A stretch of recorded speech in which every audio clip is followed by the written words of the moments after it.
Welcome to my channel Watch and Learn. So viewers, in this video we will talk about human respiratory system. All living things need energy to move and grow. They get energy by breaking down food substances. We need oxygen to break down the food in every cell of our body. Our lungs take oxygen from the air during respiration. Breathing is the process that moves air in and out of the lungs. Respiration is the process by which living organisms use oxygen of air and food to produce energy. Carbon dioxide is also produced during this process. The part of body used in the process of breathing form the respiratory system.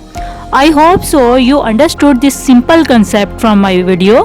For more updates and latest video, kindly subscribe my channel and stay connected with my channel. Goodbye.